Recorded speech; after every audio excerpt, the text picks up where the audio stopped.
You know what's wild? Most of the biggest shifts in a community don't start with fireworks. They start with a sentence in a staff email. They start with words like exploratory. They start with, we're just looking at options.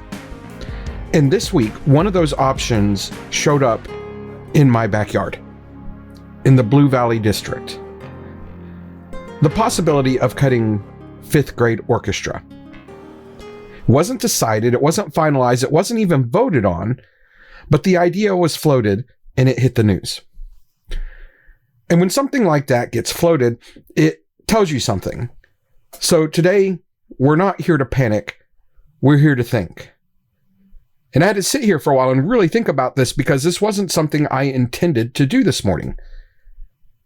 I'm sitting here, it's before 8 o'clock in the morning, before my workday started, and I came across this article while drinking my coffee, posted by another educator in my area, and it caught my attention. It didn't catch my attention because it's something new, but it's something that we see often, and it's something that we don't really talk about. And I don't think we talk about it because it's uncomfortable. It's because it feels unjust. It feels like something that shouldn't happen. Because as people in this space, we feel that what we are teaching our children is absolutely essential. And I believe that it is. So here's what I saw. Picture a 10-year-old. It's about the age of a fifth grader, right? And they're holding a violin for the first time. The bow shakes, that sound is scratchy, and it's not beautiful. It really isn't. Not yet. But that moment when that student first holds that instrument is a doorway. Fifth grade orchestra isn't just another elective. It's the on-ramp. It's the invitation into discipline, patience, listening, collaboration. It's where a kid who doesn't shine in math class suddenly realizes, oh, I can do this. And when that doorway starts to narrow, we should pause. Not rage, not get upset, but pause. Now, let's do something radical. For a moment, I want you to pretend that school districts are not like some weird cartoon villain.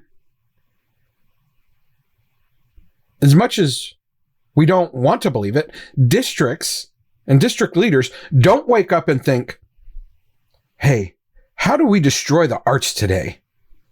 They don't. They look at numbers. They see declining enrollment. They see state funding formulas, special education mandates that are federally required, but often underfunded at the state level. Money doesn't stretch. And when it doesn't stretch, something bends. Something has to bend. And the arts are often flexible. That's the hard truth. That's the hard, honest truth, guys. This situation isn't about evil administrators or people not understanding the value of arts. This is simply about structural pressure. And if we're going to be credible voices in this conversation, we need to acknowledge that first. But here's the part that I want you to understand. Parents, especially. When you cut at fifth grade, you don't just cut fifth grade. It has an upstream effect. You cut middle school orchestra enrollment a couple of years from now. High school string sections 5 years from now. You also begin to shrink leadership pipelines. All state musicians, music majors. This early access is recruitment. It's equity. Because the families who can afford private lessons, they're going to find a way. But the kids who rely on school access, which is a major majority of them, they lose the doorway. And that's where this conversation shifts from budget to philosophy. What do we believe that public education is for? This whole situation isn't just about one district. It's not just about Blue Valley. This is a microcosm. Across the country, districts are tightening budgets. When money shrinks, programs have to start competing. STEM versus arts, core versus electives, required versus enriching. But here's the truth as I see it. The arts are not enrichment. And before you enrage over that statement, let me explain what the arts actually are. The arts are regulation. They're belonging. They're identity formation. In my time, I have watched anxious kids find calm in rhythm. I've watched lonely kids find community in sectionals because I was that lonely kid. I've watched kids who struggle academically discover that discipline in music bleeds into discipline everywhere that they go.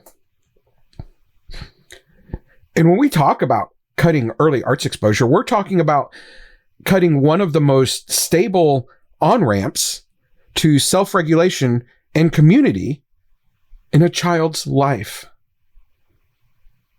That's not dramatic. That's an observable fact. So let's zoom out from that. Because as you know, this is where governance intelligence comes in. We're not just talking about arts boosters, or we're not just talking about doing things well. This is, in general, in life, governance intelligence lives everywhere. So when programs are on the table, the question is not, how do we yell louder? The question is, how do we show up smarter? Parents, if you care about this, then we need to learn how district budgeting actually works. Ask clarifying questions instead of accusatory ones. Attend meetings calmly and consistently. As the article that I read so points out, start coming to meetings. But instead of just showing up and being a body in the room, bring data, bring stories, bring enrollment projections. Because the loudest voice in the room rarely wins in these situations. But the most prepared ones often do. If you want credibility, bring solutions. The same thing applies to us in our work days. You see a problem at work, you don't just complain about it, you come with a solution. You come with a plan. In this situation, you want to ask, what would it cost to preserve the program? Is there a phased alternative? Are there creative staffing models? Are there partnerships with local arts organizations? That's how a grown-up protects a program. Not with outrage posts, not with people yelling loudly in the hallways, but with structure. And I said this happened in Blue Valley, I believe. That's where I saw the article from. Blue Valley talking about cutting 5th grade orchestra. I don't live there. Blue Valley is about 10 miles down the street. But I do live in this ecosystem. And the reason it caught my attention is, if you guys recall quite a few episodes, quite a few articles, quite a few resources out there about something I refer to as the zip code lottery. If there is a school in my region that we could say has won the zip code lottery, it's this district. That's why it caught my attention. It affected the ecosystem that I exist in.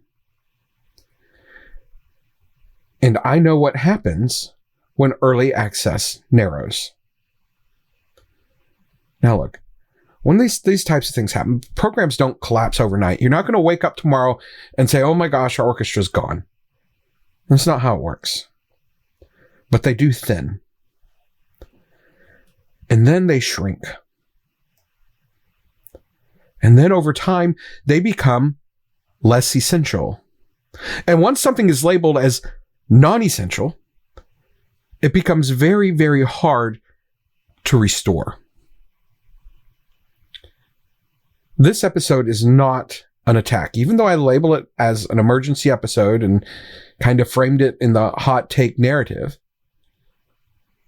And I know that gets you guys spun up sometimes, but I need you to understand something, that this is not an attack. It's a tone setter. It's a signal that we can talk about this differently. We can talk about it with clarity, with respect, and with advocacy that doesn't burn the bridge that we're trying to cross. If this story resonates with you and you're in another district, another state, another city, whatever, I want you to pay attention. Is early arts access stable where you are? Is elementary music considered foundational, or is it always on the list whenever budgets tighten? This, what I saw today, may be a Kansas headline today, but it won't be isolated.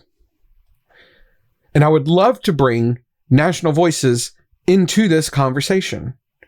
Researchers, superintendents, music education advocates, policy analysts. Let's get together and talk about how to build systems that don't put arts on the chopping block every budget cycle.